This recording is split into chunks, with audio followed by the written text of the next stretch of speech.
wabarakatuh.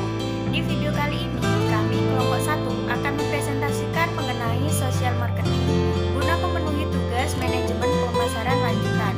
Sebelumnya, perkenalkan saya Nurlaili NIM 156 dan anggota kelompok lainnya ada Muhammad Fikri Amarullah NIM 148, Marinda Oktaviana NIM 149, Della Martina Andriani NIM 157, dan Dewi Fitrianingrum NIM 162. Itulah beberapa nama anggota kelompok kami. Langsung saja kita masuk pada materi yang pertama. Pengertian sosial marketing menurut beberapa ahli. Yang pertama yaitu menurut Teguh Budiarto tahun 1993, sosial marketing merupakan kegiatan pemasar untuk menjalankan usaha, baik itu profit maupun non-profit, guna memenuhi kebutuhan pasar dengan barang dan jasa, mendistribusikan, mempromosikan melalui proses pertukaran agar memuaskan konsumen dan mencapai tujuan pemasaran. Yang selanjutnya yaitu menurut Nasution tahun 1992 merupakan upaya untuk memanfaatkan teknik-teknik dan sumber-sumber usaha komersial untuk mencapai tujuan sosial dalam hal tersedianya perlengkapan informasi dan pelayanan secara luas. Yang selanjutnya, pemasaran sosial dijuluki juga sebagai social cause marketing, idea marketing, atau public issue marketing. Yang selanjutnya konsep dasar. Yang pertama adanya tujuan atau objektif yang didesain untuk memenuhi kebutuhan dan keinginan kelompok sasaran. Dan yang kedua, pemasaran marketing adalah suatu proses teknikal, manajerial, dan sosial behavioral yang menyangkut banyak partisipan dari pembuat keputusan adopter.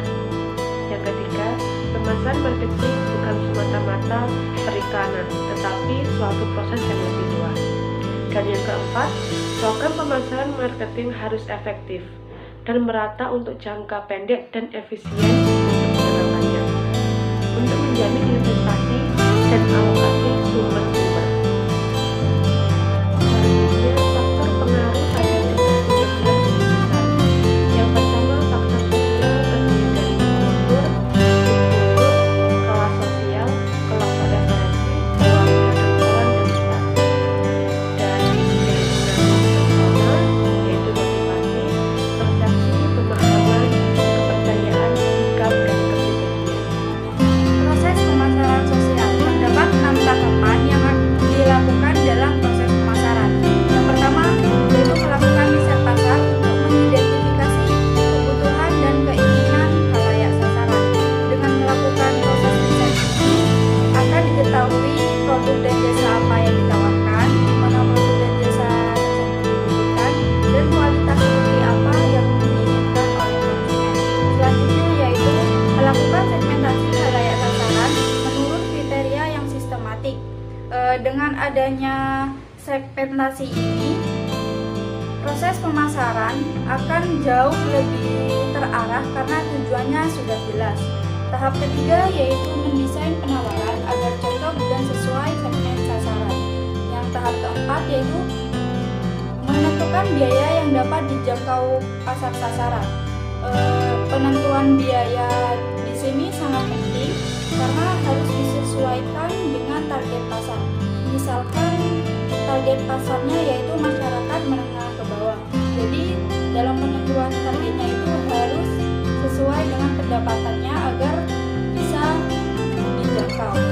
Yang selanjutnya yaitu mengkomunikasikan penawaran pada pasar sasaran. Tahap terakhir yaitu membuat yang ditawarkan tersebut dapat dijangkau bagi segmen sasaran melalui saluran distribusi yang ada. Yang selanjutnya unsur pokok kegiatan pemasaran. Terdapat 4 unsur pokok yang harus ada dalam kegiatan pemasaran. Unsur pertama yaitu pemasar. Pemasar adalah lembaga atau perorangan yang mempunyai tujuan tertentu bagi lembaga maupun perorangan. Pemasar dibagi menjadi 3, yaitu yang pertama produsen. Produsen dengan orientasi keuntungan. Yang kedua organisasi dengan orientasi yang belum mempunyai profit. Dan yang terakhir yaitu pemerintahan dengan orientasi kesejahteraan. Yang kedua yaitu produk. Produk ini bisa berupa barang maupun jasa. Yang ketiga yaitu pasar.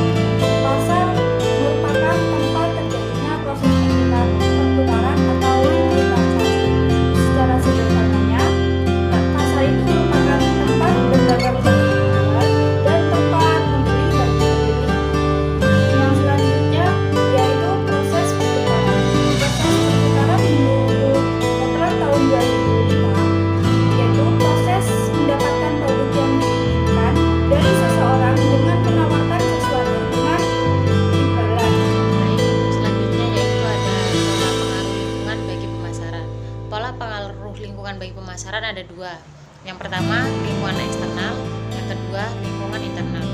Lingkungan eksternal yaitu terkait tentang peluang atau ancaman pemasaran, sedangkan lingkungan internal tentang kekuatan atau kelemahan pemasaran. Dua-duanya sama-sama memiliki tujuan atau target pasar dan strategi pemasaran. Lalu selanjutnya ada pasar dan perilaku pasar konsumen. Di sini saya akan menjelaskan 4 terkait pasar dan perilaku pasar konsumen. Yang pertama, pengertian pasar, yang kedua, perilaku pasar, yang ketiga, pasar konsumen, yang keempat, kegiatan perilaku konsumen. Untuk pengertian pasar yaitu, pasar merupakan salah satu dari berbagai sistem atau institusi, prosedur, hubungan sosial, dan infrastruktur tempat usaha menjual barang, jasa, dan tenaga kerja untuk orang-orang dengan imbalan uang. Lalu perilaku pasar, yaitu pola kebiasaan pasar yang meliputi pengambilan keputusan-keputusan serta kegiatan fisik individual atau organisasial terhadap produk tertentu konsisten selama periode waktu tertentu. Yang ketiga yaitu pasar konsumen. Pasar konsumen yaitu jenis pasar yang mengacu pada transaksi barang dan jasa antara organisasi dan pelanggan. Lalu yang terakhir yaitu kegiatan perilaku konsumen. Dalam kegiatan perilaku konsumen yaitu ada 5 kegiatan. Yang pertama pencarian, yang kedua pemilihan, yang ketiga pembelian, yang keempat penggunaan, dan yang terakhir yaitu tahap pengevaluasian.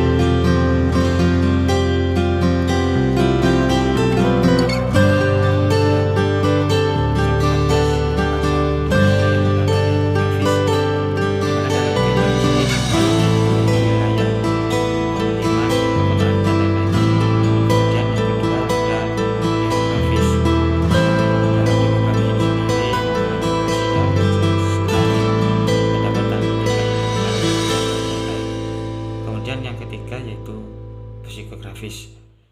Dalam psikografis ini memuat sikap, motivasi, persepsi, dan lain-lain. Kemudian yang terakhir yaitu kebiasaan, di mana dalam kebiasaan ini memuat menggunakan kesukaan membeli, serta lain sebagainya.